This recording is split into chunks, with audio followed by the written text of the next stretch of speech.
Hello guys, welcome to my YouTube channel. In today's video, I would like to show you how to replace a magnetron in your microwave oven. First of all, let me just explain how did I decide or how did I find out that the component that needs to be replaced in this microwave is a magnetron. First of all, it's because of the symptoms. This microwave has been working well for more than 6 years, but recently it started arcing.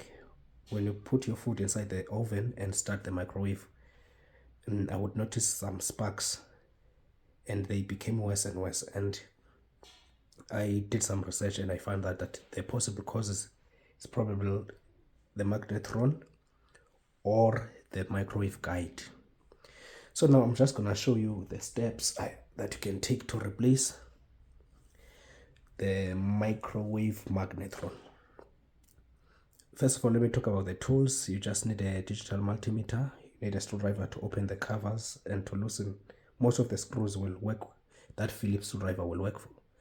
And then you need a long nose pliers or a water pump pliers to discharge the capacitor. Because a microwave oven has a high voltage capacitor that stores energy. So to be safe, it is very important to discharge that capacitor, because if you accidentally touch the wires of a high voltage capacitor, that voltage might cause an electric shock, which may lead to injuries or even death. So it's very important to be careful when working with microwaves. Let me just take you through the components. Okay, on this side, this is a fan. The function of a fan is to cool down the electronic components and the magnetron inside the microwave. And then that side we have a transformer. You remember from the utility supply that we get on our plugs, we get 220 volts. But a magnetron needs a very high voltage to function. So we take the voltage that we get from the supply, we transform it. It's a step-up transformer, so it's going to transform that voltage from a small voltage to a large voltage. And then let's just try to look closer to the capacitor. The capacitor is this one at the corner. It's also a high voltage capacitor. Remember, the voltage is already stepped up by the transformer. So now when it gets the capacitor is already high voltage capacitor. It's there, it stores the charge, but it helps also to supply voltage to the magnetron, a stable voltage. The capacitor is good for that because it's more like a buffer. It stores the energy and transfer that energy to the component that requires that energy. Okay, and then the magnetron. This is your main component in the microwave. The purpose of a magnetron is to convert electrical energy to microwave energy. That's the type of energy you need to cook or warm up your food. So when it's still this side, it's still electrical energy, but when it gets to this component, this is the component that transforms that voltage.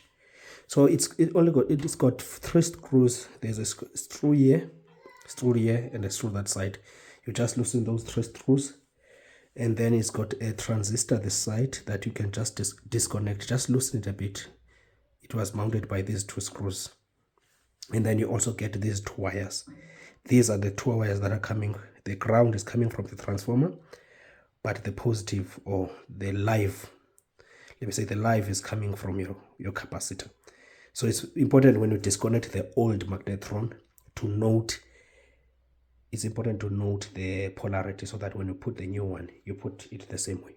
So let me show you the damaged, magnetron. Let me first show you the magnetron. Here's the damaged magnetron. I've already disconnected it. You can see in front, it's supposed to be round all around, but the bottom side is bent up. This is normal wear. Like I said, the microwave has been working for many years.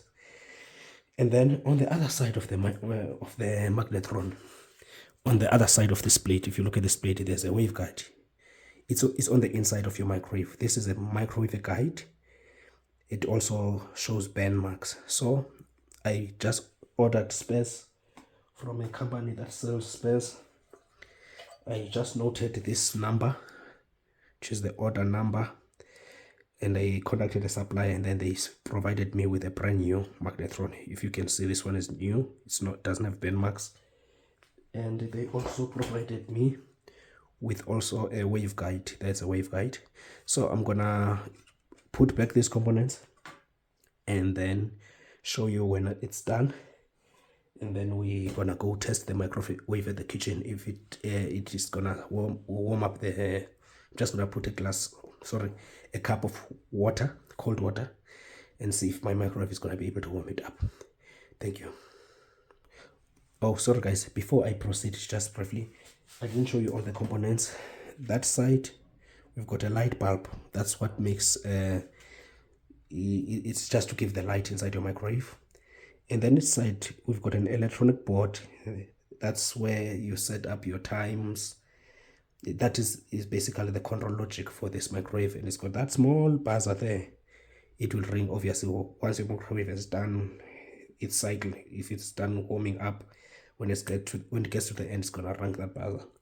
Yeah, so there's no other special components. If you can see, if you look carefully, there will be fuses, obviously there will be wires. I'm not gonna mention those ones, but the key components, like I said, is the fan, the transformer, the capacitor, the magnetron, the light bulb, and the electronic compartment. Okay, let's replace the magnetron and then see. Okay, and another important thing I wanted to show you, how to discharge a capacitor. You take a long nose pliers or a water pump pliers, you touch the two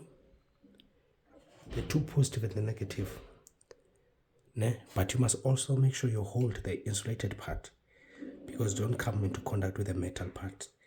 You touch the two positive and the negative for some time, and then you let it go.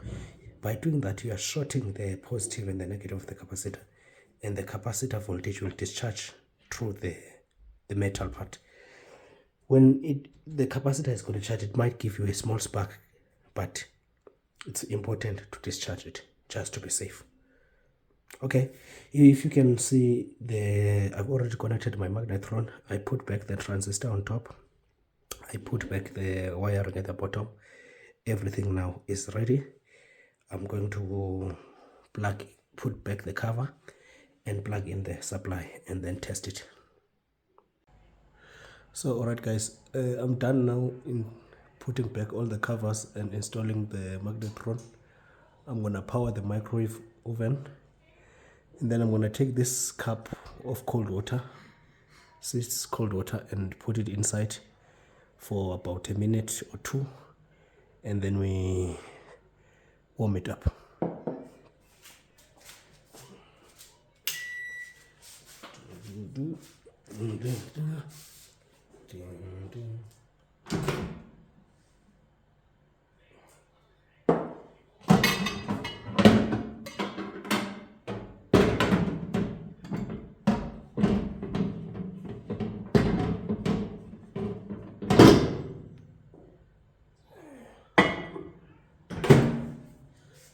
Okay, I'm gonna start.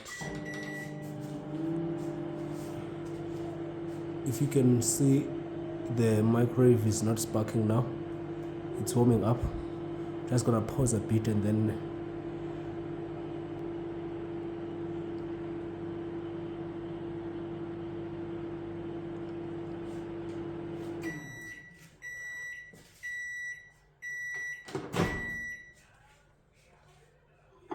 okay. So here's my cup of warm water. It's all done. Okay. Thank you for watching. Unfortunately, I've already bought a replacement for it, but yeah, it's fixed. Thank you for watching. Don't forget to like and subscribe. Goodbye.